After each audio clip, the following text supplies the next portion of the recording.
Sir, संसद भवन में आपके सांसद हैं अवधेश प्रसाद जी, उनकी सीट बदली गई है, जिसको लेकर समाजवादी पार्टी ने पत्र लिखकर सीट फिर से वही करने की मांग की गई है। क्या कहेंगे? कहना क्या है, समाजवादी पार्टी का मानना है कि बहुत ही वरिष्ठ नेता हैं और महत्वपूर्ण भूमिका उनकी रही है पिछले लोकसभा में। तो ऐसी परिस्थितियों में जैसे वो फ्रंट रो में बैठते थे, उसकी डिमांड हमारी पार्टी की लीडरशिप ने, जो पार्लियामेंट के अंदर है, उसने मांग की है और हम उसे वाजिब मानते हैं। बाकी स्पीकर साहब के हाथ में है। सर, महाराष्ट्र में इंडिया अलायंस की हार के बाद से ममता बनर्जी ने इच्छा जाहिर किया है कि वो इंडिया ब्लॉक को लीड करना चाहती हैं। वो पुरानी नेता हैं, लंबा अनुभव है, संघर्ष के रास्ते से उन्होंने राजनीति में स्थान बनाया है और सब तरह से राजनीतिक मुकाबला किया है। वो पूरी तरह सक्षम है और हमारे दल की और उनसे व्यक्तिगत सब तरह के रिश्ते अच्छे हैं। हम लोगों का 100% उनके पक्ष में, उनके समर्थन में, उनकी लीडरशिप में हम लोगों का भरोसा है और ये बाकी इंडिया गठबंधन के सारे लोगों को मिलकर तय करना है क्या होना है। लेकिन वो हमारी नेता हमारे साथ आती हैं तो बहुत अच्छी बात है, हमारे साथ तो हैं ही।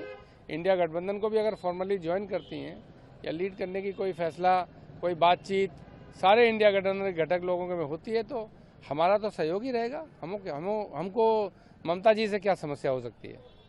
दिल्ली में किसानों का तमाम मांगों को लेकर प्रदर्शन जारी है। कल आंसू गैस के गोले छोड़े गए, जिसमें तमाम घायल भी किसान हुए। उसके बाद से उनका प्रदर्शन कहीं ना कहीं अभी शांत है और केंद्र सरकार से बातचीत करने की बात भी कही जा रही है और अगर बात नहीं बनती है तो कल फिर से प्रदर्शन शुरू हो जाएगा। केंद्र सरकार इस देश में आम लोगों की पेशेंस को टेस्ट करती रहती है। जब आंदोलन बढ़ जाता है तो बहाने बना के उस आंदोलन को पीछे कर देते हैं। जब आंदोलन कमजोर पड़ते दिखता है तो केंद्र सरकार अपनी मनमानी करने लगती है। जो पहले बातचीत हुई थी उसमें जो केंद्र सरकार ने वादे किए थे उनको पूरा करना चाहिए और सरकार भी अगर वादा खिलाफी करेगी तो लोग फिर किस पे भरोसा करेंगे। इसलिए मोदी सरकार का चरित्र बन गया है झूठे वादे करना, दमन करना, शोषण करना और लोगों को इस सीमा तक धकेल के पीछे कर देना कि वो अपनी पेशेंस खो दें, उनका जो शांत भाव है वो भंग हो जाए। इसको टेस्ट करने में लगी रहती है भारतीय जनता पार्टी की सरकार। सर, राहुल गांधी ने किसानों पे हुए कहीं ना कहीं आंसू गैस के हमले और तमाम इन कार्रवाई पर अपनी कहीं ना कहीं उनका समर्थन किया है और इसको निंदनीय बताया है। इसमें बताने की बात नहीं, हम तो सारे ही लोग ये मानते हैं कि किसान को प्रदर्शन करना पड़े यही निंदनीय है। सरकार से बातचीत होने के बाद फिर भी दोबारा से सड़कों पर उतरना पड़े ये निंदनीय है।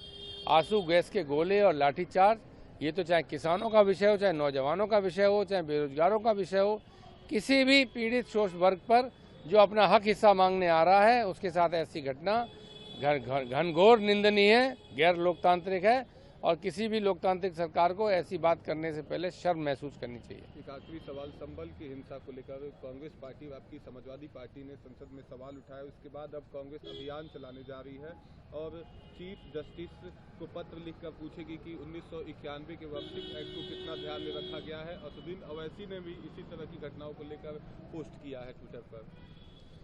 समाजवादी पार्टी का मानना है कि रिलीजियस प्लेसेस वर्शिप एक्ट जो है उनको जिन भी शक्तियों ने कमजोर किया उसने इस देश की शांति व्यवस्था सौहार्द के साथ मजाक किया है।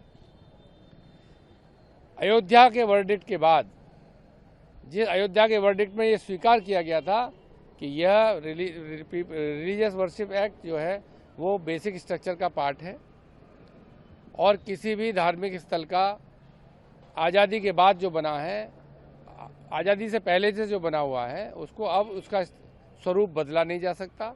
इन सब परिस्थितियों को ध्यान में रखते हुए कानून के हिसाब से इस तरह का सख्त निर्णय आना चाहिए कि देश का सौहार्द न बिगड़े, लोग मनमर्जी न करें और एक अराजक स्थिति जो पैदा करती है हर शहर कस्बा, वो स्थिति पैदा न हो और जिनकी भी गैर जिम्मेदारी से ये हुआ है उन लोगों की जिम्मेदारी फिक्स की जानी चाहिए।